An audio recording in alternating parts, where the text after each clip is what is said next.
over here, this is the male. So the male from facial to neck is almond in color. Then for the female is full black. So that's the difference. And all these four hornbills are captive born in Jurong Bird Park. So here he is 8 years old, and that one is 6 years old, and the two youngest one you just saw earlier is 2 years old. So their birthday month is 15th month.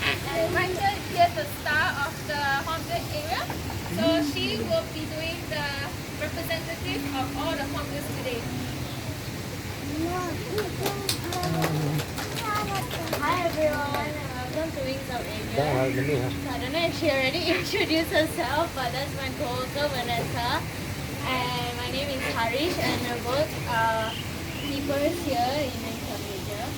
So, okay, I've brought out a friend for us here today who's feeling a little bit very surrounding. Okay, so in front of me here, what I have is an Oriental Pied Hornbill. So if any of you guys are native in Singapore, I'm pretty sure you guys have seen Oriental Pied Hornbills basically everywhere around Singapore. Okay, so a little backstory on Sally. So Sally is actually 12 years old, and Sally was actually rescued from Changi village when she fell from her nest as a chick, and she was actually brought back to Jurong Bird Park Breeding and Research Center, where she was entirely hand raised.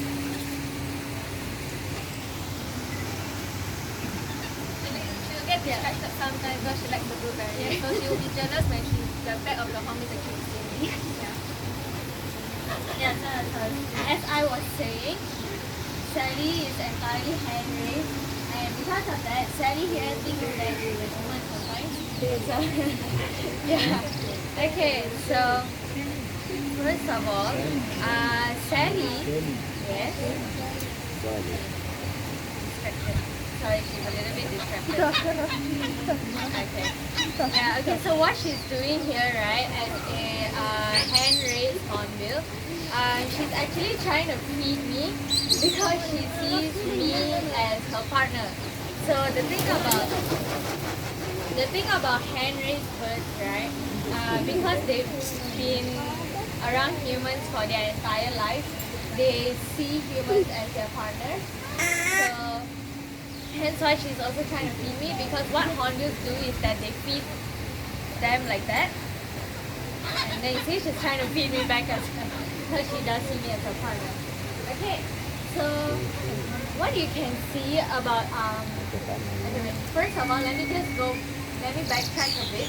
So in Wings of Asia, we actually have 4 different species of hornbills. One being obviously the Oriental Pied, as well as 4 of our twin flying Papuan hornbills.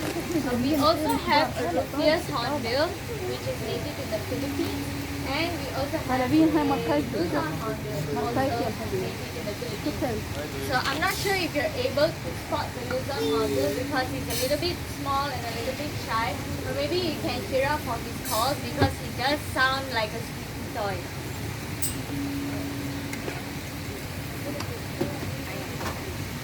Okay, so one thing distinct about Asian hornbills is that, wow, yeah, she wants to show you guys the wings.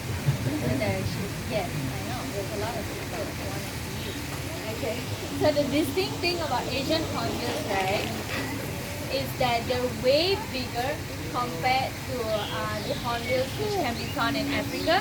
So if you guys did see like the Wonder-Deccan hornbills in Heart of Africa previously, you can see how small they are, and actually that is their complete adult size. As compared to Asian hornbills, you can see they're really large in size. Yeah. Okay. And also another thing about Asian hornbills is that they're very, very colorful and very pretty. So, okay, for the Papuan hornbills, right? Since I'm talking about the color, the one in black, that's actually the female Papuan hornbill. While the orange almond color one is actually the male hornbill.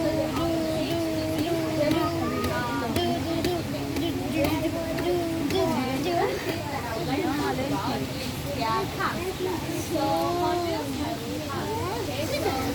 some of them are actually distinct difference from hornbills. And the way to distinguish them is that children have the cast homogeneity. Yeah, this thing over here, children do not have that. Although they both do have very large bills. So for the common hornbills in the back here, you can see that their cast actually have lines, and those lines are actually kind of like a ranking where by the more lines that they have, it means that they are much older hornbills. So these two are older, and you can see they have more lines, while those two that is actually notice that they don't have as much lines compared to these. Full stop. Jordan. So, Just want to look at it. It's just very sleep time. So another thing about their cast is that because of their cast, they actually become quite vulnerable to poachers because poachers actually do catch and kill them, and they actually sell their cast and make engravings out of them and sell them under the illegal pet trade. So it's actually quite sad because you can see they look really obedient and obviously their cast on their head where they rightly should be. So when you're traveling and you see all these like souvenirs or ornaments which are like all engraved and they look really nice and pretty, you guys may definitely get tempted to buy them.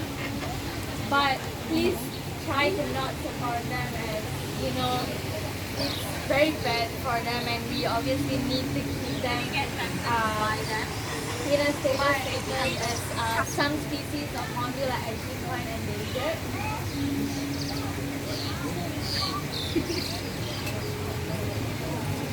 Alright, so another thing about hornbills is that they have actually very long eyelashes. I don't know if you can notice on Sally, but she has actually very long eyelashes, which serves a similar purpose to us humans, where it protects any dirt from getting into your eye. And their eyelashes also act as like sunglasses for them to protect them from sun. And their cast, I actually forgot to mention, the purpose of their cast is to actually act as sort of like an amplifier. So when they are making their calls in the wild, you can be way up there and you can still hear Sally making her noise right down there. And it also helps them to prevent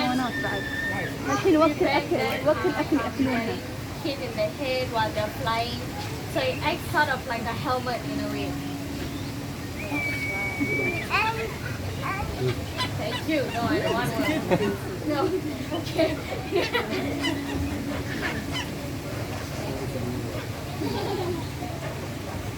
Okay. So anyone has any questions about hornbills right here?